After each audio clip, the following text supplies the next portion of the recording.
নমস্কার, জি 24 ঘন্টা আপনাদের স্বাগত। আমি শিলাদিত্য। শুরু করছি জনগণমন। বাংলাদেশের উত্তপ্ত পরিস্থিতি কেন, এর পেছনের মূল কারণ কি? বিগত কয়েকদিন ধরে আমরা দেখেছি ধীরে ধীরে পরিস্থিতি উত্তপ্ত হয়েছে, মৃত্যু এবং তারই সঙ্গে কিন্তু অশান্ত পরিস্থিতি। কিন্তু কেন পরিস্থিতি এই পর্যন্ত মোড় নিল? এবং শুধু তাই নয়, প্রধানমন্ত্রী পদ একেবারে ছেড়ে দিয়ে শেখ হাসিনাকে চলে আসতে হলো দেশ ছেড়ে। এই পুরো বিষয় নিয়ে আমরা আলোচনা করব একেবারে গভীরে গিয়ে। আমাদের সঙ্গে এই মুহূর্তে রয়েছেন অতিথিরা। আমাদের সঙ্গে রয়েছেন তৃণমূল কংগ্রেস নেতা তন্ময় ঘোষ, রয়েছেন বিজেপি নেতা দীপ্তিমান বসু, রয়েছেন কংগ্রেস নেতা আশুতোষ চট্টোপাধ্যায় এবং আমাদের সঙ্গে এই মুহূর্তে রয়েছেন বাংলাদেশের সাংবাদিক মোহাম্মদ ফারুক হোসেন। আপনাদের সবাইকে স্বাগত জানাচ্ছি আমাদের এই আলোচনায় আসবো কিন্তু যাদের নেতৃত্বে এই আন্দোলন, অর্থাৎ ছাত্র নেতাদের, তাদের এই মুহূর্তে বৈঠক চলছে। আর বৈঠকের বেশ কিছুক্ষণ আগে তাদের যে বক্তব্য পাওয়া গেছে, প্রথমেই সেদিকে নজর দেব।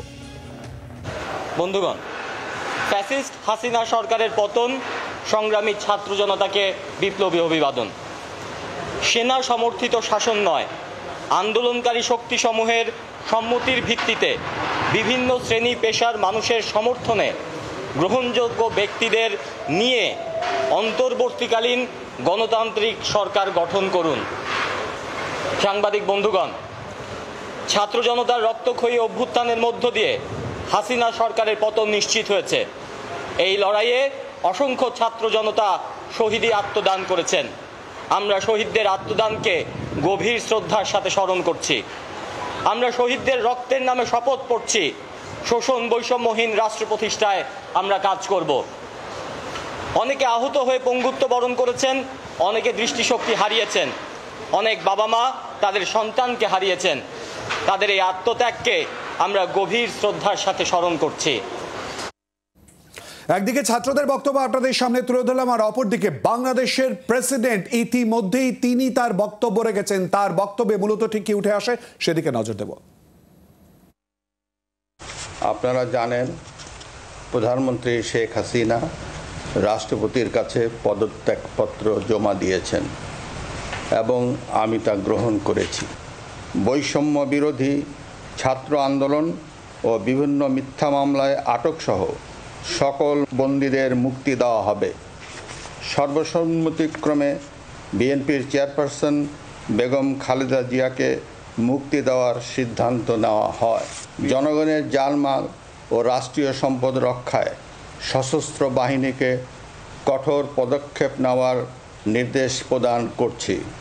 সাম্প্রদায়িক সম্প্রীতি ও সংখ্যালঘুদের নিরাপত্তা নিশ্চিত করতে এবং সরকারি সম্পত্তি রক্ষায় সকলকে এগিয়ে আসার আহ্বান জানাচ্ছি। আর বাংলাদেশের বর্তমান পরিস্থিতি নিয়ে আলোচনা করব। প্রথমেই ফারুক সাহেব, আপনার কাছে যাব।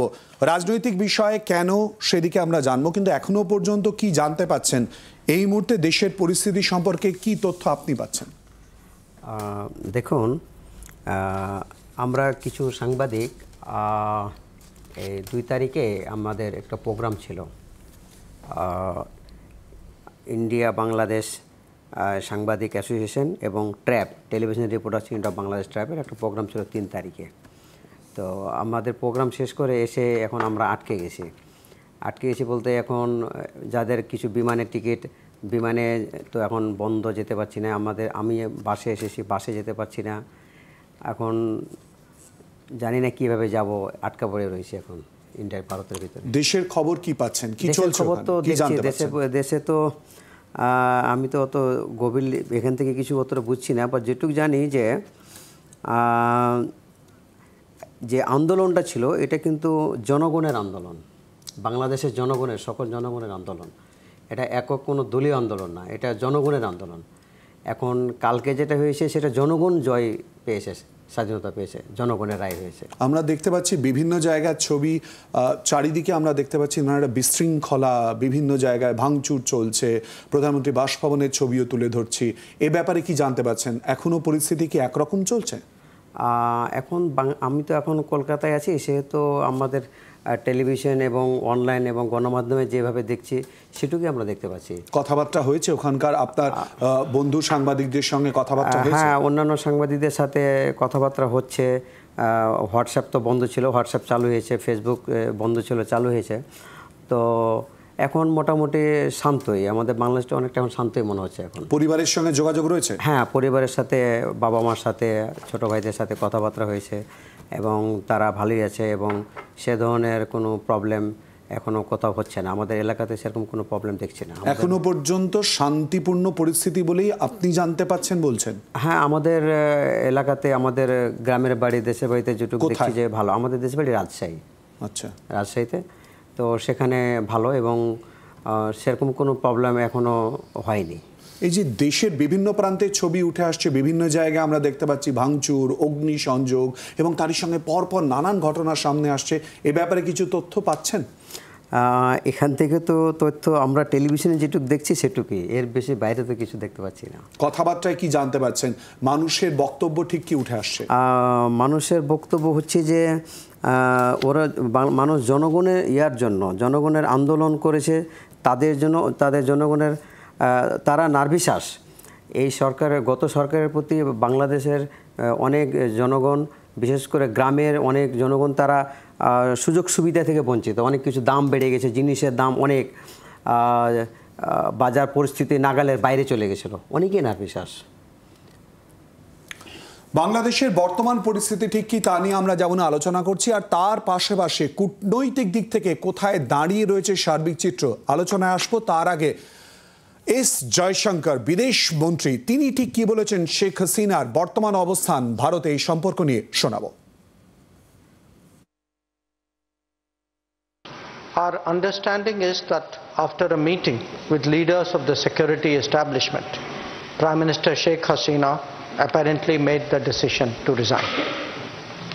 At very short notice, she requested approval to come for the moment to India. We simultaneously received a request for flight clearance from Bangladesh authorities. She arrived yesterday evening in Delhi. Sheikh Hasina এই মুহূর্তে রয়েছেন ভারতবর্ষে, কিন্তু এর পরের গন্তব্য মূলত ঠিক কি হয় এবং তারই সঙ্গে আর কি কি আপডেট উঠে আসে সেদিকেও আমাদের নজর থাকবে। তন্ময়বাবু, এখনো পর্যন্ত যা পরিস্থিতি জানতে পাচ্ছেন বা দেখছেন এবং তারই সঙ্গে ভারতের অবস্থান নিয়ে কি বলবেন?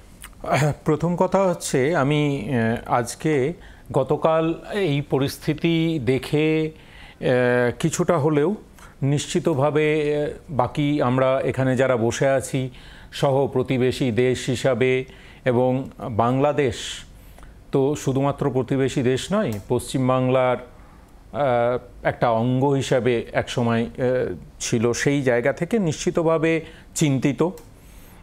সেই চিন্তার জায়গা থেকে আমি শুধু একটা আজকে টুইট করেছি, এটা দিয়ে শুরু করব। সেখানে কবি সুকান্ত ভট্টাচার্য বলছেন, এসেছে নতুন শিশু, তাকে ছেড়ে দিতে হবে স্থান, জীর্ণ পৃথিবীতে ব্যর্থ, মৃত আর ধ্বংসস্তূপ পিঠে চলে যেতে হবে আমাদের। চলে যাব, তবু আজ যতক্ষণ দেহে আছে প্রাণ, প্রাণপণে পৃথিবীর সরাব জঞ্জাল, এই বিশ্বকে এ শিশুর বাসযোগ্য করে যাব আমি, নবজাতকের কাছে এ আমার দৃঢ় অঙ্গীকার। মানুষের ন্যায্য অধিকার আদায়ের পক্ষে আমার সমর্থন থাকবে, শান্তির পক্ষে, গণতন্ত্রের পক্ষে, প্রগতিশীলতার পক্ষে, মানবতার পক্ষে এবং অবশ্যই যে কোনো মৌলবাদের বিরুদ্ধে। আমাদের রাজ্যের মাননীয় মুখ্যমন্ত্রী প্রথম দিনই তার মূল্যবান একটা বক্তব্য রেখেছেন। আমি মনে করি একজন রাষ্ট্র নেতা হিসাবে যে বক্তব্য রাখার কথা, সেখানে তিনি অত্যন্ত একটা গুরুত্বপূর্ণ বক্তব্য রেখেছেন যে সবাই শান্তি বজায় রাখুন, প্ররোচনায় পা দেবেন না, প্ররোচনা ছড়াবেন না এবং রাজনীতিকীকরণ করবেন না। কারণ ভারতবর্ষ একটা দেশ হিসাবে, আমরা যুক্তরাষ্ট্রীয় পরিকাঠামোতে বিভিন্ন রাজ্য আছে, কিন্তু যখন একটা দেশের বিষয় আসে, যেহেতু বাংলাদেশ একটা আমাদের পড়শি দেশ, সেই পড়শি দেশের এই অবস্থা, সেটা ভারতের পক্ষে নিশ্চিতভাবে উদ্বেগজনক। তাই ভারতবর্ষর সমস্ত মানুষ একত্রিত হয়ে, এক হয়ে, এখানে রাজনীতি বাদ দিয়ে, জাতি বাদ দিয়ে, রাজনৈতিক পরিচয় নির্বিশেষে আমরা প্রথমে ভারতবাসী হিসাবে চেষ্টা করব সকলে একত্রিত থেকে এই পরিস্থিতির মোকাবেলা করার জন্য। এবং যেহেতু বিষয়টি আন্তর্জাতিক, সেক্ষেত্রে আমাদের ভারত সরকার, অর্থাৎ ভারতের কেন্দ্রীয় সরকার যে সিদ্ধান্ত নেবেন, আজকে সর্বদলীয় বৈঠকেও আমাদের পক্ষ থেকে মাননীয় সাংসদ সুদীপ বন্দ্যোপাধ্যায় একই কথাই বলে এসছেন যে ভারত সরকার যে সিদ্ধান্ত নেবেন আমরা নিশ্চিতভাবে তার সঙ্গে সহমত পোষণ করছি। আমার ধারণা সমস্ত বিরোধী দলের নেতৃত্বই সরকারের পাশে আছেন। তন্ময়বাবু, একটুখানি আটকাচ্ছি, অত্যন্ত গুরুত্বপূর্ণ বার্তা কিন্তু ইতিমধ্যেই উঠে আসছে তৃণমূল কংগ্রেসের। কংগ্রেস, বিজেপি আমাদের সঙ্গে রয়েছে, প্রত্যেকের প্রতিক্রিয়া নেব।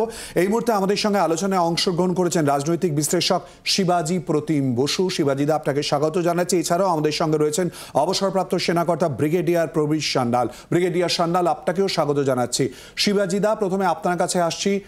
বাংলাদেশের বর্তমান পরিস্থিতি গত কয়েকদিন ধরে যা ছিল এবং তারপর গতকাল একেবারে আমূল পরিবর্তন, কিভাবে দেখছেন আপনি পুরো বিষয়টা?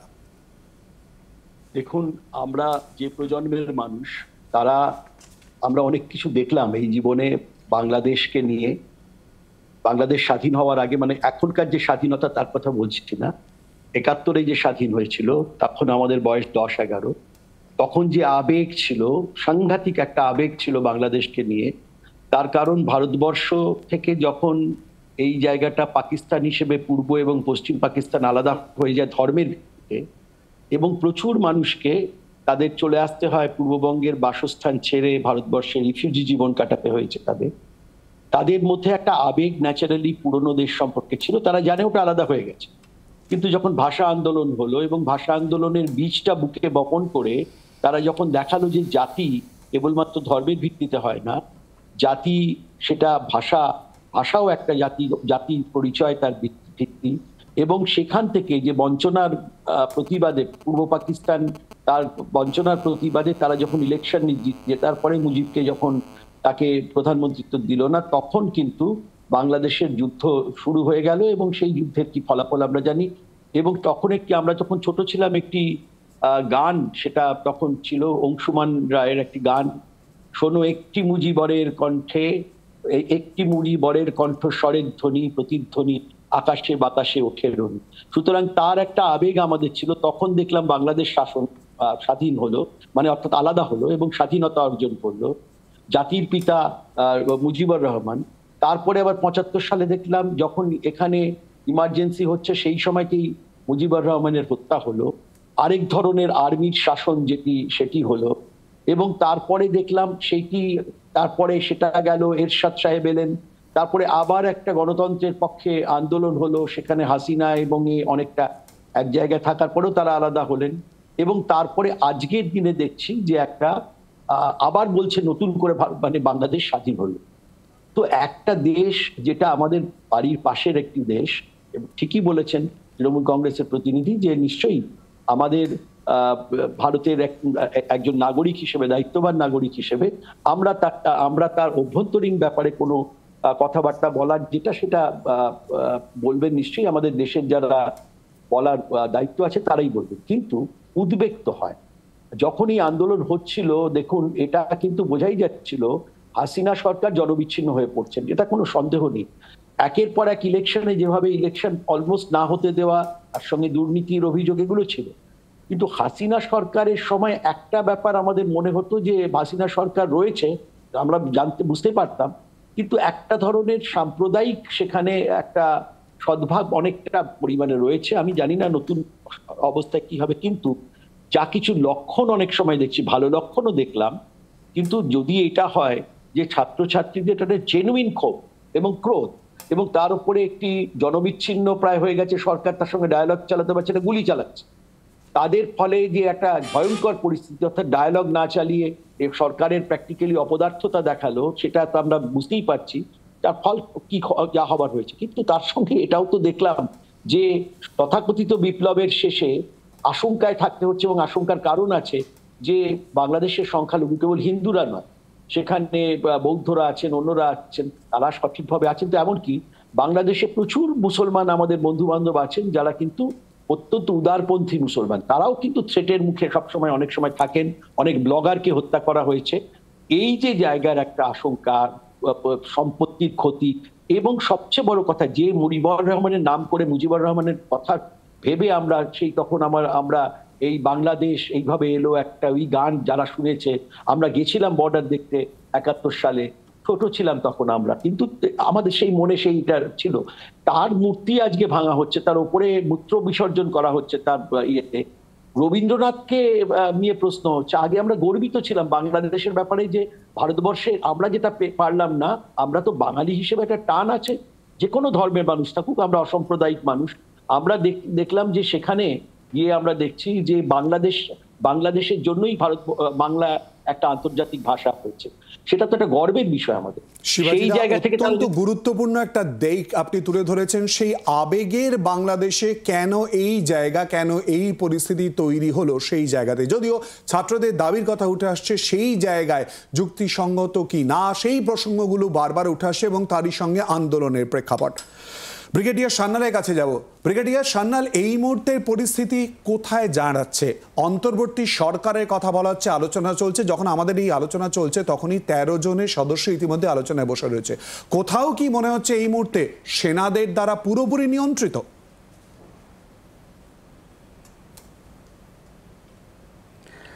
না, এখন আমাদের সেনার রোলটাকে একটু ভালো করে বুঝতে হবে। বাংলাদেশের সেনা, ওদের যে সিনিয়র অফিসার্স, অনেকজন ইন্ডিয়ান মিলিটারি ট্রেনিং ইনস্টিটিউশনসে কোর্স করেছে আর তারপরে র্যাঙ্কে বড় হয়েছে। বাংলাদেশের প্রাক্তন যে আর্মি চিফ ছিলেন, উনি আমাদের ইন্ডিয়ার ন্যাশনাল ডিফেন্স কলেজের ছাত্র। ওখান থেকে উনি ব্রিগেডিয়ার হয়ে কোর্স করে আর তারপরে উনি বাংলাদেশের চিফ হয়েছেন। বাংলাদেশের যে আর্মি আর ইন্ডিয়ান আর্মির সাথে আমাদের একটা ভালো একটা মেলমেলাপ আছে। বাংলাদেশে যে অবস্থাটা আমাদের একটু ভালো করে বুঝতে হবে।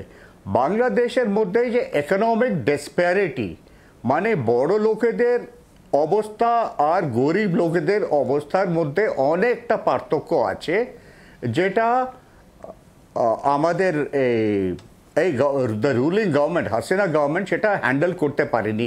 যে গরিব জনকে কি করে উত্থান দেয়া হবে, মানে ওদের কি করে সাহায্য করতে হবে টু ওই পভার্টি লাইন থেকে আরও উঁচু ওঠার। আর সেকেন্ডটা হচ্ছে চাকরির বিষয়, সরকারি চাকরির বিষয়। এই যে সরকারি চাকরির বিষয়, এখানে 30% রিজার্ভেশন ছিল আওয়ামী লীগের লোকেদের জন্য, মানে মুক্তিযোদ্ধার লোকেদের জন্য, যেটা লোকেরা পছন্দ করেনি। ওরা চাইছিল এটা সরে যাক। যাই হোক, গভর্নমেন্ট এর ওপরে অনেক দেরিতে অ্যাকশন নিয়েছে। ততক্ষণে যে প্রোটেস্টার ছিল, এটা একটা অন্য ধরনের মানে আকার নিয়েছে। প্রবলেম ছিল আর প্রোটেস্ট ছিল চাকরি নিয়ে, কিন্তু এই যে প্রোটেস্টটা, এটা কে হাইজ্যাক করেছে, কোন বিদেশি পাওয়ার হাইজ্যাক করেছে, এটা আমরা বুঝতে পারিনি। আমরা সবাই জানি পাকিস্তানের আইএসআই বাংলাদেশে ভালো করে ডিপ্লয়েড আছে। হ্যাঁ, আমার মোটামুটি যত অ্যাসেসমেন্টটা আছে, আমি আজকের ডেভেলপমেন্টটা বলছি। আমাদের যে ইন্টারন্যাশনাল পলিটিক্যাল লিডার্স যারা আছে, তাদের কাছে একটা পার্মানেন্ট ভিসা থাকে অন্য দেশে যাওয়ার জন্য। আমেরিকা শেখ হাসিনার ভিসাটা আজকে ক্যান্সেল করে দিয়েছে, যেটা সংবাদে আমরা জানতে পাচ্ছি। হয়তো ইউএসএ, ব্রিটেন এর মধ্যে ইনভলভড আছে এই প্রোটেস্টের মধ্যে, আর এই কুয়ের মধ্যে ইনভলভড আছে। হয়তো পাকিস্তান, চায়নাও ইনভলভড আছে। শেখ হাসিনা যখন এপ্রিল মাসে চায়নায় গিয়েছিলেন, তখন ওনার সাথে আমি বলবো না যে দুর্ব্যবহার করেনি, একেবারে খুব যাকে বলে কুল রিসেপশন, মানে ওনাকে পাত্তাই দেওয়া হয়নি। তখনই আমরা বুঝে গেছিলাম যে চীন বাংলাদেশ থেকে একটু ভালো করে রেগে আছে। আর তারপরে আজকে যেটা হলো, মানে গতকালে যেটা হলো, তো বাংলাদেশে কোন কোন ফরেন কান্ট্রিজ, তার মধ্যে হয়তো ইউএসএও থাকতে পারে, ব্রিটেনেও থাকতে পারে, চায়নাও থাকতে পারে, আর পাকিস্তানও থাকতে পারে, তারা হয়তো মিলেমিশে কিংবা ইন্ডিভিজুয়ালি এই প্রোটেস্টটাকে হয়তো হাইজ্যাক করেছে, আর যার জন্য শেখ হাসিনাকে সরানো হলো। শেখ হাসিনার যে পলিটিক্যাল ইকুয়েশন ইন্ডিয়ার সাথে অনেকটা ঘনিষ্ঠ ছিল। সো এখন কি হচ্ছে, ইন্ডিয়া হয়তো একদিকে হয়ে গেছে আর আরেক দিকে হয়ে গেছে Pakistan plus China plus Britain plus United states. Brigadier Sanyal, একটুখানি আটকাচ্ছি, ঠিক এই জায়গাতেই প্রশ্ন উঠছে, তাহলে মূলত কোন কোন শক্তি কাজ করলো, আদৌ কি সেটা, নাকি মূলত যে আন্দোলন এবং তার পরিপ্রেক্ষিত কোথায় গিয়ে দাঁড়ালো, ঠিক এই জায়গাতেই প্রশ্ন নিয়ে আসবো। আশুতোষ, এই মুহূর্তে ভারতের অবস্থানের নিরিখ আমরা তারই সঙ্গে যারা এই দেশে ফেরত আসছেন বা ওখানে যাচ্ছেন তাদের প্রতিক্রিয়া পরপর তুলে ধরবো। আশুতোষ, দেখো, প্রথমেই বলি যে ঘটনাগুলো আমাদের চোখের সামনে এসছে বা দেখেছি, তাতে আমরা সবাই খুব চিন্তিত। এটা বাস্তব ঘটনা। এখন বাংলাদেশ শুধু আমাদের একটা রাষ্ট্র নয়, পশ্চিমবঙ্গের বহু মানুষের যাতায়াত বাংলাদেশের সাথে আছে, এবং যারা খোদ এখানে বাস করেন তাদেরও অনেক পরিবার পরিজন তারা বাংলাদেশে থাকে। সেই কারণে আরও চিন্তা বাড়ায়। এখন দেখো, আমরাও ছাত্র আন্দোলন থেকে উঠে এসেছি, তবে যে মানুষটা বাংলাদেশ গড়লেন, মুজিবুর রহমান, বঙ্গবন্ধু, সেই বঙ্গবন্ধু তার নিজের যেখানে হত্যা করা হয়েছিল তাকে, সেই বাড়ি আমরা দেখলাম জ্বলতে, বঙ্গবন্ধুর বিভিন্ন জায়গায় স্ট্যাচু ভাঙতে। আমি জানি না, আমি শুধু বলবো একটাই কথা, এখানে বহু মানুষ বসে আছেন, যে আমাদের ভারত সরকার এবং আমাদের যারা মন্ত্রী তারা আজকে অল পার্টি মিটিং ডেকেছিলেন, সেখানে আমাদের রাষ্ট্রনেতা রাহুল গান্ধী সেখানে গেছিলেন। আমরা আমাদের বক্তব্য সেখানে জানিয়েছি। আমরা মনে করি যে প্রত্যেকটা মানুষ যারা গণতন্ত্রকে শ্রদ্ধা করে, গণতন্ত্রের জন্যে, মনুষ্যত্বের জন্যে, ভ্রাতৃত্বের জন্যে, সাম্প্রদায়িক সম্প্রীতির জন্যে এবং উন্নতির জন্যে আমাদেরকে দাঁড়াতে হবে একসাথে। এবং আমরা মনে করি যে বহু মানুষ যারা মারা যাচ্ছেন বা আক্রান্ত হচ্ছেন তাদের জন্যে ভাবতে হবে। আজকে সময় এসেছে যে আমরা সকলে মিলে, ভারত বলুন, বাংলাদেশ বলুন, যারা নাগরিক, যারা সেখানকার নাগরিক আছেন, যারা সিভিল সোসাইটি আছে, আমরা তাদের কাছে পৌঁছোই মিডিয়ার মাধ্যমে। তার কারণ মিডিয়ার একটা সবচেয়ে বড় ভূমিকা এই মুহূর্তে পালন করছে। এখানে মিডিয়ার একজন বাংলাদেশের সাংবাদিক আছেন। আমরা মনে করি যে যারা অনেকে পেশেন্টরা আসেন এখানে ট্রিটমেন্ট করাতে, সাংবাদিক বন্ধুরা আসেন, বিভিন্ন ছেলেমেয়েরা পড়তে আসে। আমার সাথেই ছাত্র পরিষদ করতো রাশেদ, সারিফুল, তারা এখানে কলকাতা বিশ্ববিদ্যালয়ে পড়েছে, আমরা তার খোঁজ নিয়েছি। তার কারণ আমরা মনে করি যে বাংলাদেশ কোনো আলাদা রাজ্য নয়, আমাদের সাথেই আছেন, এবং বাংলাদেশের নিরাপত্তা, বাংলাদেশের সার্বভৌমত্ব বজায় রাখার সকলে। তার কারণ আজকের দিনে অন্তত দাঁড়িয়ে আমি একটা কথা বলতে পারি যে আজকের দিনে ইন্দিরা গান্ধী এবং প্রিয়রঞ্জন দাসমুন্সিকে আমরা ভাবছি যে তারা যখন ছিলেন আর সেই সময়, এবং আমরা মনে করি যে এই জায়গায় দাঁড়িয়ে নতুন যারা বাংলাদেশ নিয়ে আলোচনা করছেন, ভাবছেন, ছাত্র বন্ধুরা রয়েছেন ঢাকা বিশ্ববিদ্যালয়, বিশেষত যেহেতু আমি গেছি সেখানে, আমি জানি ঢাকা বিশ্ববিদ্যালয় ছাত্র রাজনীতির একটা পীঠস্থান, যেটা আমাদের কলকাতা বিশ্ববিদ্যালয়। সেখানকার ছাত্রছাত্রীদের এগিয়ে আসতে হবে যে ভারতবর্ষটায়, মানে ভারত এবং বাংলাদেশ এবং এই যে জায়গাটা, এখানে তো কোনো ফরেন পাওয়ার প্লে না করে, কোনো যাতে ভেস্টেড ইন্টারেস্ট প্লে না করে। খুব গুরুত্বপূর্ণ বিষয় এরই সঙ্গে কিন্তু আশুতোষ তুলে ধরলো। এক তো পররাষ্ট্র নীতি এবং তারই সঙ্গে কিন্তু বর্তমান যে প্রেক্ষাপট তৈরি হয়েছে, কোথায় দাঁড়িয়ে তারই সঙ্গে যাচ্ছে এবং নীতি নিরেখে কি বা অবস্থান। আমরা জানি যে ইতিমধ্যেই কিন্তু এই অন্তর্বর্তী সরকার গঠন নিয়ে গুরুত্বপূর্ণ বৈঠক চলছে, তার আপডেটও আপনাদের সামনে দেব, এবং দীপ্তিমান আমাদের সঙ্গে রয়েছেন বিজেপি নেতা, তার প্রতিক্রিয়া নেব।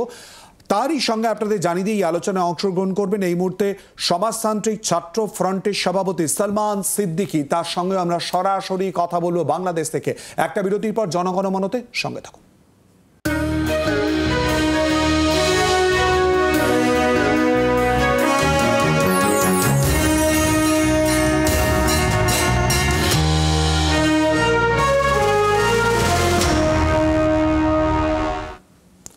সালমান সিদ্দিকী ছাত্র ফ্রন্টের নেতা, বাংলাদেশ থেকে সরাসরি রয়েছেন। যাবো সিদ্দিকী, আপনাকে স্বাগত জানাচ্ছি, একটু আমাদের সঙ্গে থাকুন। এই মুহূর্তের আপডেট, দিল্লির আপডেট জেনে নেব খুব সংক্ষেপে আমাদের প্রতিনিধি রাজীব চক্রবর্তীর সঙ্গে কথা বলে। রাজীব, দিল্লির আপডেট কি জানতে পারছো? আমরা জানি এই মুহূর্তে সেখানে সেফ প্যাসেজে রয়েছেন শেখ হাসিনা, এর পরের গন্তব্য কি জানতে পারছো?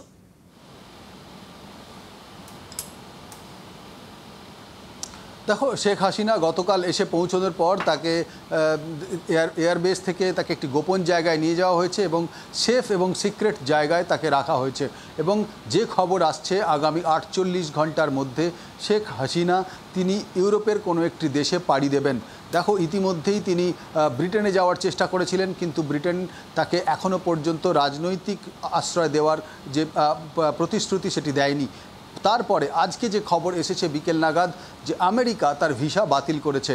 এরকম পরিস্থিতিতে ইউরোপেরই অন্য একটি দেশে তিনি যাওয়ার চেষ্টা করছেন এবং সূত্র মারফত জানা যাচ্ছে যে শেখ হাসিনা তিনি ভারত সরকারের কাছে আরও 2 দিন সময় চেয়েছেন ভারতে থাকার জন্য এবং তারপরে তিনি ইউরোপের একটি দেশে যাবেন যেখানে তিনি রাজনৈতিক আশ্রয় চাইছেন এবং সেখানে তিনি থাকবেন। এর মধ্যে ভারত সরকার সূত্রে যেটা জানা যাচ্ছে, সূত্র মারফত একেবারে স্পষ্ট করা হয়েছে যে শেখ হাসিনা তিনি কোন দেশে যাবেন এবং তিনি কোন দেশে থাকবেন, সে দেশে আশ্রয় নেবেন কিনা, এই সমস্ত বিষয়ে ভারত সরকার কোনো রকম মধ্যস্থতা করছে না এবং শেখ হাসিনা শুধুমাত্র তাকে ভারতে থাকার জন্য একটি সেফ এই দেশে থেকে অন্য দেশে যাওয়ার জন্য একটি প্যাসেজ তৈরি করে দেওয়া হচ্ছে এবং সেই জন্যই গতকাল যখন বাংলাদেশ সরকারের তরফ থেকে, বাংলাদেশ আর্মির তরফ থেকে ভারত সরকারের সঙ্গে বারংবার যোগাযোগ করা হয়, একটি বিমান দেশে প্রবেশ করবে তার অনুমতি চাওয়া হয় এবং বারংবার অনুমতি চাওয়ার ক্ষেত্রে আজকে বিদেশমন্ত্রী তুমি যদি দেখো জয়শঙ্কর তিনিও এই কথা জানিয়েছেন। তারপরে এই অনুমতি দেওয়া হয়েছিল এবং শেখ হাসিনা তিনি ভারতে এসে পৌঁছন, তাকে হিন্ডন যে এয়ারবেস সেখানে নিয়ে যাওয়া হয়। ধন্যবাদ রাজীব। অর্থাৎ রাজীব জানিয়ে দিল যে এর পরের গন্তব্য কোথায় এ ব্যাপারে অবস্থান স্পষ্ট নয় এবং ভারত সরকার তার অবস্থান স্পষ্ট করে দিয়েছে যে এরপর কি হবে এ ব্যাপারে কোনো রকমভাবে কোথাও কোনো মধ্যস্থতা করছেন না। আমরা এই মুহূর্তে চলে যাব সালমান সিদ্দিকীর কাছে, সভাপতি সমাজতান্ত্রিক ছাত্র ব্লক। সিদ্দিকী, যেটা আপনার কাছ থেকে জানতে চাইব, এই মুহূর্তে আপনাদের আন্দোলন হয়েছে এবং তারপর ইতিমধ্যেই শেখ হাসিনা দেশ ত্যাগ করে চলে এসেছেন, কিন্তু পরিস্থিতি নিয়ন্ত্রণে আসছে না এমন ছবি কিন্তু উঠে আসছে, কেন?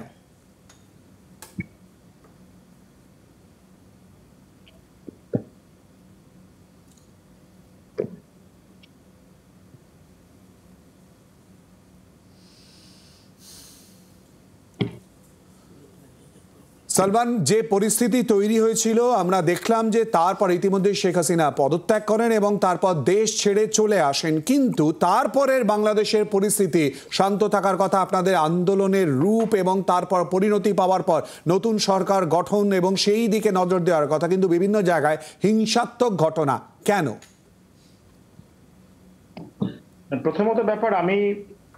প্রথমত আমি এই আন্দোলনের যারা শহীদ হয়েছেন তাদের স্মৃতির প্রতি গভীর শ্রদ্ধা জ্ঞাপন করছি এবং আমি বলতে চাই যে এই আন্দোলনে প্রায় 1000-এর মতো মানুষ তারা জীবন দিয়েছেন এবং আপনারা জানেন যে আন্দোলনটা যখন শুরু হয়েছিল তখন সেটা একটা শান্তিপূর্ণ আন্দোলন ছিল, কিন্তু সেটা কিন্তু সরকার বিভিন্নভাবে সেই আন্দোলনের উপরে হামলা করে সেই আন্দোলনকে কিন্তু আসলে অশান্তির দিকে নিয়ে যায়। বা আপনারা দেখেছেন যে ঢাকা বিশ্ববিদ্যালয়ে যখন আমাদের শান্তিপূর্ণ আন্দোলন চলছিল তখন আওয়ামী লীগের যে ছাত্র সংগঠন ছাত্রলীগ তারা সেখানে আমাদের আন্দোলনের উপর হামলা করে এবং আমাদের নারী শিক্ষার্থীদের তারা খুব বাজেভাবে অত্যাচার করে এবং একদিনে প্রায় 400-র অধিক সংখ্যক আন্দোলনকারীরা সেদিন আহত হয় এবং আমরা দেখেছি পরবর্তী সময় আন্দোলন দমন করার জন্য সেখানে পুলিশ দিয়ে, বিজিবি, র্যাব দিয়ে হত্যাযজ্ঞ চালানো হয়েছে। আমরা সেখানে দেখেছি যে এখানে ইন্টারনেট বন্ধ করে দেওয়া হয়েছে এবং যারা আন্দোলনের সঙ্গে যুক্ত ছিল এবং বিরোধী দলের নেতা নেত্রী বা যারা আন্দোলনের সঙ্গে যুক্ত বিরোধী পক্ষ, বিরোধী মতের দলের লোকজন, তাদের উপর কি নির্মম নির্যাতন চালানো হয়েছে আন্দোলনের সময়, সেটা কিন্তু আমরা দেখেছি। আসলে আমি বলতে চাই এই আন্দোলনটা কিন্তু আসলে একটা পুঞ্জীভূত ক্ষোভের বিস্ফোরণ। আপনারা যদি দেখবেন যে বাংলাদেশে আমরা কি অবস্থার মধ্যে ছিলাম।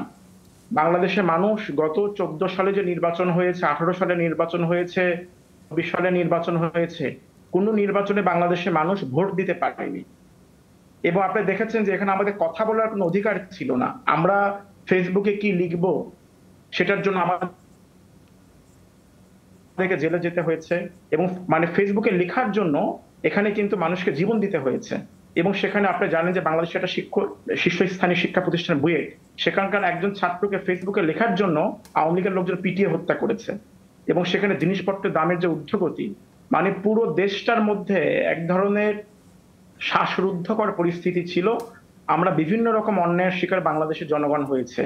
ফলে এটা কিন্তু এই আওয়ামী সরকারের বিরুদ্ধে একটা দীর্ঘদিনের যে পুঞ্জীভূত ক্ষোভ, মানুষের যে অত্যাচার, তার বিরুদ্ধে কিন্তু একটা বিস্ফোরণ, গণবিস্ফোরণ আমি বলতে চাই। এবং শুরুতে এটা ছাত্রদের আন্দোলন থাকলো, আপনি খেয়াল করে দেখবেন এটা শুধু ছাত্রদের থাকেনি, সেখানে কিন্তু আসলে এখানে শ্রমিক যুক্ত হয়েছে, কৃষক যুক্ত হয়েছে, যারা রিক্সা চালক তারা যুক্ত হয়েছে, যারা গার্মেন্টসে চাকরি করেন তারা যুক্ত হয়েছেন। অর্থাৎ এটাকে আমরা বলছি ছাত্র জনতার গণ অভ্যুত্থান, সেটা কিন্তু আমরা দেখেছি, এই কথা আমি বলতে চাই। আর বর্তমানে সময়ে যেটা একটা সরকারের পতন হয়েছে, আপনারা দেখেছেন হাসিনা সরকারের পতন হয়েছে, এবং এই পতন হওয়ার পরে আমরা বলেছি যে একটা অন্তর্বর্তীকালীন সরকার গঠন করতে হবে। এই অন্তর্বর্তীকালীন সরকারে কারা থাকবেন সে কথা আমরা বলেছি। আমরা বলেছি যে বিভিন্ন শ্রেণী পেশার যারা বিশিষ্ট জন তাদের নিয়ে এই অন্তর্বর্তীকালীন সরকারটা গঠন করতে হবে, এবং সেই সরকারে তারাই থাকবেন যারা এই আন্দোলনটাকে সরাসরি সহযোগিতা করেছেন এবং যারা এই আন্দোলনে ছিলেন তাদেরকে নিয়ে করতে হবে। এবং যে বৈষম্য বিরোধী ছাত্র আন্দোলন যেখান থেকে আন্দোলনটা সংগঠিত হলো, সেই আন্দোলনের সমন্বয়ক যারা আন্দোলন যারা করেছেন তাদের সঙ্গে কথা বলে পুরো বিষয়টা কিন্তু ঠিক করতে হবে। সালমান, আপনি যে কথা বলছেন অর্থাৎ বৈষম্য বিরোধী ছাত্র আন্দোলন, আপনাদের যে অভিমুখ ছিল তাতে পরপর বিভিন্ন ক্ষেত্রে মানুষ যোগদান করেছেন। আমার প্রশ্ন, আপনাদের যে দাবি 1 পয়েন্ট এজেন্ডা আপনাদের ছিল শেখ হাসিনার পদত্যাগ, সেই পদত্যাগ হয়েছে। এই মুহূর্তে আপনারা বলছেন যে দ্বিতীয় স্বাধীনতা বা স্বাধীনতার কথা আপনারা বলছেন, কিন্তু তারপর পরিস্থিতি কেন বিভিন্ন জায়গায় উত্তপ্ত, সেই প্রশ্নই আপনাকে করছি। না, সেটা হচ্ছে এটা ঠিক যে গতকাল কিন্তু আন্দোলনের সমন্বয়ক যারা ছিলেন তারা বারবার আহ্বান জানিয়েছেন যে আসলে কোনো রকম যেন যেই ভাঙচুর বা ধ্বংসযজ্ঞ সেগুলো যেন না হয়। এর সঙ্গে যুক্ত করে আমি বলতে চাই যে ছাত্রদের এবং জনগণের যে এত বড় একটা লড়াই, সেই লড়াইকে কিন্তু কালিমা লিপ্ত করতেই এই সমস্ত ভাঙচুরের ঘটনাগুলো ঘটানো হচ্ছে। ফলে আন্দোলনের পক্ষ থেকে বলা হয়, আন্দোলনের যারা ভাঙচুর করছেন তারা করছেন, তারা আন্দোলনের সঙ্গে যুক্ত নয় তো। হয়েছে আন্দোলনের সমন্বয়কদের পক্ষ থেকে বলা হয়েছে কোন রকম ভাঙচুর ধ্বংসযজ্ঞ যেন না হয় এবং রাষ্ট্রীয় সম্পদ যেন আমরা রক্ষা করি, সে কথাটা বলা হয়েছে। এর সঙ্গে যুক্ত করে আমি আরো একটা কথা বলতে চাই, সেনাবাহিনীর দায়িত্ব ছিল, আইন শৃঙ্খলা রক্ষাকারী বাহিনীর দায়িত্ব ছিল যে জনগণের যে জানমালের নিরাপত্তা রক্ষা করা। কিন্তু আমরা দেখলাম যে গতকাল কিন্তু সেনাবাহিনীর পক্ষ থেকে বা রাষ্ট্রীয় বাহিনীর পক্ষ থেকে জনগণের জানমালকে নিরাপত্তা দেওয়ার জন্য কোন রকম উদ্যোগ রাষ্ট্রের পক্ষ থেকে নেওয়া হয়নি এবং মানুষকে এক ধরনের অনিরাপত্তার মধ্যে রেখে দেওয়া হয়েছে। যে বৈঠক আপনাদের চলছে 13 সদস্যের, সেই বৈঠকে এই প্রসঙ্গ উত্থাপন করেছেন, এই অভিযোগ তুলেছেন। আমরা যে কথাটা সমন্বয়কদের পক্ষ থেকে বা আন্দোলনকারীদের পক্ষ থেকে আমরা বারবার করে এই কথাটা বলেছি, আমরা বারবার এই কথাটা বলেছি যে অবিলম্বে এই যে সম্পদ ধ্বংস হচ্ছে, ভাঙচুর হচ্ছে, সেগুলো বন্ধ করা হোক, এই কথা আমরা বলেছি। রাষ্ট্রের কাছে সেই অ্যাপিলটা আমরা জানিয়েছি এবং আমরা আশা করি যে খুব দ্রুতই রাষ্ট্রের পক্ষ থেকে সেই উদ্যোগগুলো নেওয়া হবে, এটা আমরা মনে করি। আমরা অবশ্যই করে আশা করি। আপনি যে কথা বলেছেন অত্যন্ত গুরুত্বপূর্ণ। সালমান, আপনি বললেন যে ইতিমধ্যেই কিন্তু এই প্রশ্ন আপনারাও তুলেছেন যে কেন নিয়ন্ত্রণে আনা যাচ্ছে না এই পরিস্থিতি। নিশ্চয়ই আমাদের অতিথিরা এই প্রসঙ্গ উত্থাপন করবে, কিন্তু দীপ্তিমান এই মুহূর্তে অবস্থানের নিরিখে বিষয়টা হচ্ছে যে কোটা সংস্কার আন্দোলন নিয়ে জুন মাসে এটা শুরু হয়েছিল, এই কোটা সংস্কার আন্দোলনের পক্ষে বা বিপক্ষে কোনো জায়গাতেই আমরা ছিলাম না। কোটা সংস্কার আন্দোলন নিয়ে সেই দেশের অন্তর্বর্তীকালীন যে আন্দোলন যারা যেভাবে করছিল সেগুলো তাদের মতন করে করছিল, সেগুলো নিয়ে আমাদের বক্তব্য নেই। কিন্তু ছাত্র আন্দোলনের নামে আজকের দিনে এই জুলাই থেকে আগস্ট অবধি যে নৃশংসতা, যে ভয়াবহতা আমরা দেখেছি, সেটা আদৌ কি ছাত্র আন্দোলন কিনা, এই প্রশ্নটাই আজকে সর্বাগ্রে মানুষের কাছে আসবে। আমি একজন বাঙালি হিসাবে এই ছাত্র আন্দোলনের নামে বাংলা ভাষা ও সংস্কৃতির অন্যতম পীঠস্থান বাংলাদেশকে যেভাবে কলঙ্কিত করা হয়েছে, যে বর্বরতার সঙ্গে কলঙ্কিত করা হয়েছে, আমি একদম বাঙালি হিসাবে দুঃখ প্রকাশ করছি সারা বিশ্বের মানুষের কাছে। আমার কথা খুব পরিষ্কার, আজকে এই আন্দোলনটাকে আমি মানছি, আন্দোলনে সরকারের ভূমিকা হয়তো খারাপ ছিল, এখানে গুলি করে হত্যা করা হয়েছে, সেটা আমরা দেখেছি। কিন্তু ছাত্ররাই বা কী ধরনের দায়িত্ব পালন করলেন সেটাও আজকে ভেবে দেখার প্রয়োজন হতে আসছে। ছাত্ররা যে বঙ্গবন্ধু মুজিবুর রহমান, যার জন্য এই দেশের সৃষ্টি, তার মূর্তিকে আজকে ভেঙে চুরে শেষ করে দিয়েছেন। যে মধুর ক্যান্টিন, যে মুক্তিযুদ্ধের অন্যতম স্মারক হিসাবে এই বিশ্ববিদ্যালয় বাংলাদেশ বিশ্ববিদ্যালয় ঢাকা ইউনিভার্সিটিতে আছে, সেটা ভেঙে চুরে শেষ করে দেওয়া হয়েছে। সমস্ত জায়গায় মুক্তিযুদ্ধের সমস্ত স্মারককে নষ্ট করে দেওয়া হয়েছে। এটা তো কোনো ছাত্র আন্দোলনের পথ বা দিশা হতে পারে না। আমরা বিভিন্ন, আমার কাছে অন্তত 30খানা ভিডিও আছে কি নৃশংসতার সঙ্গে বর্বরতার সঙ্গে মানুষকে কেটে আগুন দিয়ে জ্বালিয়ে পুড়িয়ে মারা হচ্ছে। এটা কোনো ছাত্র আন্দোলনের ভাষা হতে পারে না। আমরা ছাত্র আন্দোলন করেছি, আমরা ছাত্র আন্দোলনের সঙ্গে যুক্ত ছিলাম। আচ্ছা বলুন তো, কোন ছাত্র আন্দোলনে যশোরের প্রাক্তন সাংসদ শাহিন চাকলাদারের হোটেলের সামনে দিয়ে যাওয়ার সময় বিনা প্ররোচনায় আগুন জ্বালিয়ে দেওয়া হয়, যেখানে 20 জন তার নিরপরাধ স্টাফ এবং 4 জন বিদেশি নাগরিক মারা যান?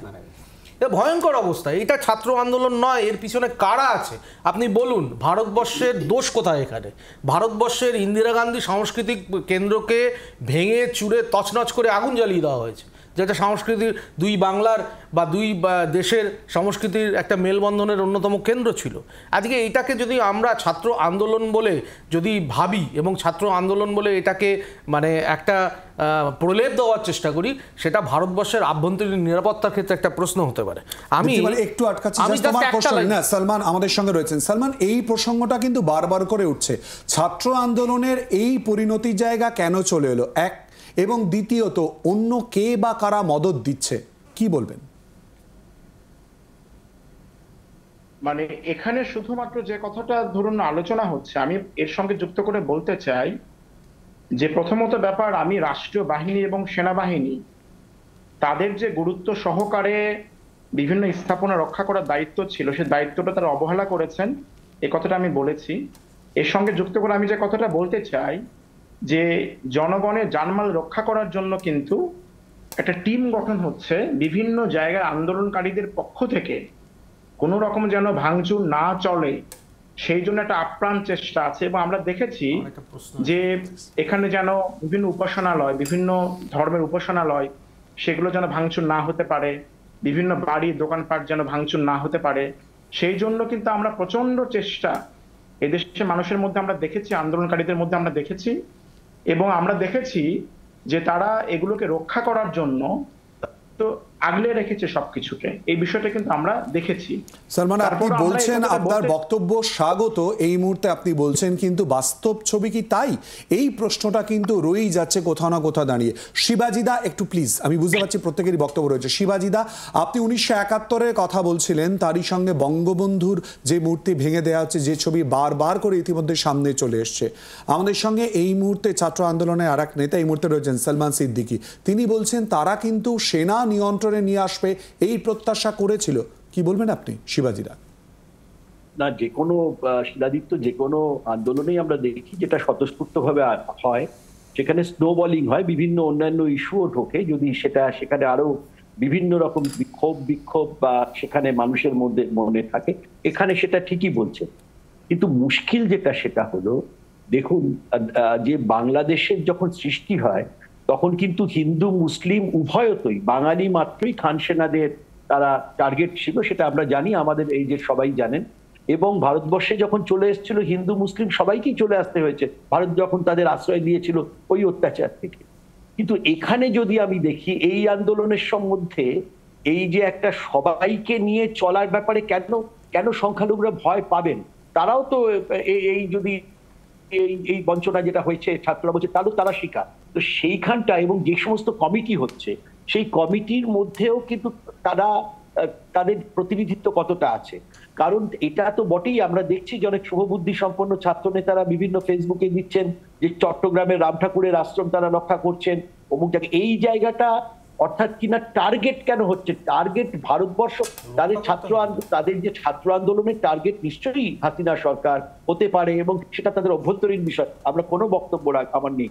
কিন্তু তারা যদি মনে করে যে ভারতবর্ষের এটা আন্দোলনটা ভারতবর্ষের বিরুদ্ধে বা এটা হচ্ছে সংখ্যালঘুদের বিরুদ্ধে, সেটা খুব দুর্ভাগ্যজনক। শিবাজিদা, ঠিক এই প্রসঙ্গ নিয়ে আমাদের আলোচনায় ফেরত আসতে হবে, রক্ষা করতে হবে এবং শান্তি প্রতিষ্ঠার জায়গায় জনগণমন এই নিয়ে আলোচনায় ফেরত আসবে একটা বিরতির পর। চোখ রাখুন জি 24 ঘন্টা।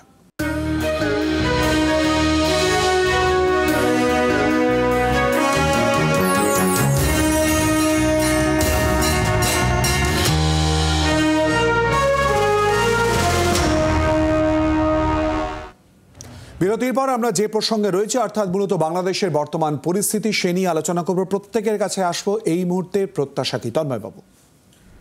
প্রথম কথা হচ্ছে ব্রিগেডিয়ার যেটা বললেন আমি সেই বিষয়টা নিয়ে চিন্তিত এবং নিশ্চিতভাবে আশা রাখব ভারত সরকার সেই বিষয়ে নজর রাখবেন যে এই আন্দোলনের মধ্যে কে বা কারা ঢুকে পড়লো, যারা কিনা তাদের একটা আভ্যন্তরীণ আন্দোলন, সেই আন্দোলনে ভারত বিরোধী কোনো এলিমেন্ট ঢুকে গেছে কিনা। এবং কারণ যেহেতু ভারতবর্ষের সঙ্গে বাংলাদেশের বর্ডার প্রায় 4500 কিলোমিটার এবং তার থেকে উদ্বেগজনক যেটা বাঙালি হিসাবে আমাদের জন্য, আমাদের সঙ্গেই বর্ডারটা 2000 কিলোমিটারের বেশি। সুতরাং 2000 কিলোমিটারের বেশি যে বর্ডার, সেই বর্ডার যেহেতু বাংলাদেশের এবং বাংলাদেশের মানুষ, পশ্চিমবাংলার মানুষ, তাদের জন্ম যেহেতু একটা সূত্র থেকে হওয়া, সুতরাং নিশ্চিতভাবে আমাদের এই উদ্বেগ থাকবে এবং ভারত সরকারের কাছে আমি আবেদন নিশ্চিতভাবে জানাবো যাতে পুরো বিষয়টার উপর তারা সেইভাবেই দেখেন। আমি এখানে সালমান আছেন ছাত্র নেতা এবং আন্দোলনের অন্যতম মুখ, তার কাছেও আমাদের পক্ষ থেকে, যদিও তাদের এটা আভ্যন্তরীণ বিষয়, তবু আমাদের পক্ষ থেকে আবেদন থাকবে। আমি দীর্ঘদিন ছাত্র আন্দোলন করেছি, কয়েক ডজন আন্দোলনের নেতৃত্বও দিয়েছি। তার পক্ষ থেকে বলছি, আন্দোলনের নেতা হিসাবে আপনারা যেটা করছেন সেটা আপনাদের বিষয়। শুধু যে বিষয়গুলো আপনি তুলে ধরলেন, যে আমরাও ভিডিওতে দেখেছি, বিভিন্ন জায়গায় ফেসবুকে দেখেছি যে বিভিন্ন মন্দির বা বিভিন্ন জায়গায় পাহারা দিচ্ছেন।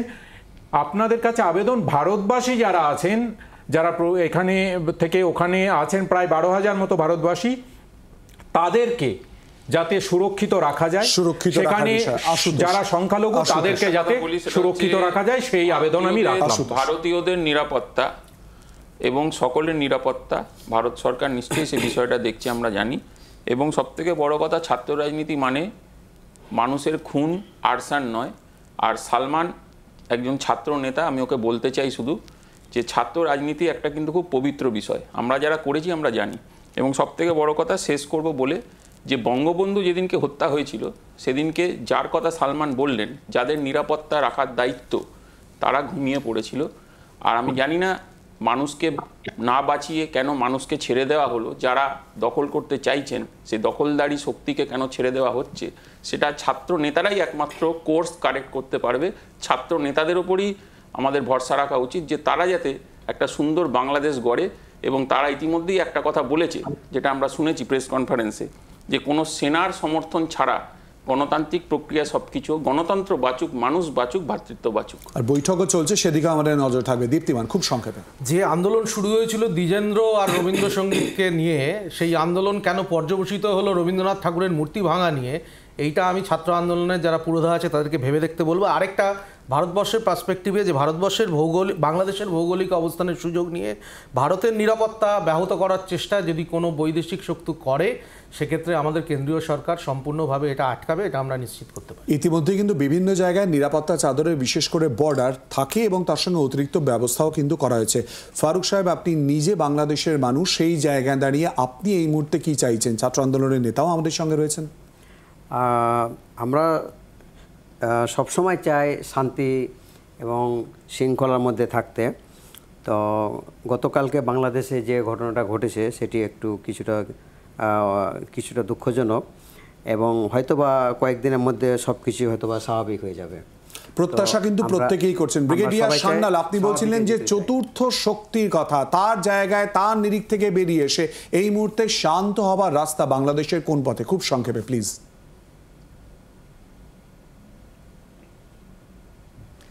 না, যে বাংলাদেশে যে স্টুডেন্ট লিডারশিপ আছে, যখন এই প্রবলেমটা আরম্ভ হয়েছে, বিক্ষোভ আন্দোলন আরম্ভ হয়েছে, এর উপরে একটা কন্ট্রোল এর একটা দরকার ছিল। এখন লিডারশিপ ওরা কি করেছে, কেন যে এই আন্দোলনটা এরকমভাবে একটা ডিস্টর্ট হয়ে গেছে, আর এর মধ্যে ফরেন কান্ট্রিজদের কি যে ইনফ্লুয়েন্স হয়েছে, এটা হয়তো আমরা জানতে পারবো। কেন কি আমি যেটা বুঝতে পারছি, এই আন্দোলনে হয়তো অনেক টাকা খরচা হয়েছে, লোকেদের ভাড়া করে করা হয়েছে, আর তাদেরকে উস্কে দেওয়া হয়েছে টাকা দিয়ে এইসব ভায়োলেন্স করার জন্য। এটা বাংলাদেশের যে ছাত্র লিডারশিপ, এটা এদের বুঝে যাওয়া উচিত ছিল। আপনি যদি সোভিয়েত ইউনিয়নের যে প্রথম যে প্রোটেস্ট একেবারে ব্রিগেডিয়ার সাংঘাতিক, এই জায়গায় দাঁড়িয়ে নিয়ন্ত্রণ কোন পথে? শিবাজিদা, আপনার অভিজ্ঞতা থেকে কি বলবেন নিয়ন্ত্রণ এবং শান্তি ফেরানোর রাস্তা এক লাইনে, যদিও যেটা বলা কার্যত অসম্ভব এক লাইনে? একদম এক লাইনে বলতে গেলে খালি একমাত্র যে জিনিস সেটা হচ্ছে আলোচনা, এবং আলোচনা করার জন্য অর্থাৎ সংলাপ চালানো, ডায়ালগ চালানো, এবং তার সঙ্গে সঙ্গে যেইটা করতে হবে তার জন্য একটা পরিবেশ তো লাগে, এমনি ডায়ালগ চলে না। এবং ছাত্রদেরও, বিশেষ করে যারা অসাম্প্রদায়িক যে সমস্ত ছাত্র সমাজ যারা রয়েছেন, তাদের উপর আমরা ভরসা রাখছি, তাদেরও এটা দেখতে হবে তাদেরকে কখনো কমিউনাল কালার এবং ফান্ডামেন্টালিস্টটা যেন ব্যবহার না করতে পারেন, বিদেশি শক্তিরা তো নয়।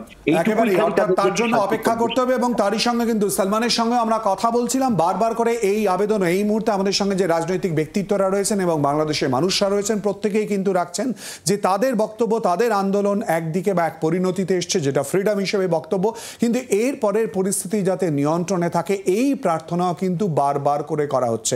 আমাদের সমস্ত অতিথিদের ধন্যবাদ আমাদের সঙ্গে জনগণমন এই আলোচনায় অংশগ্রহণ করার জন্য। দিচ্ছি একটা বিরতি, এরপর পেজ ওয়ান দেখুন শুভদীপ এবং সম্প্রীতির সঙ্গে।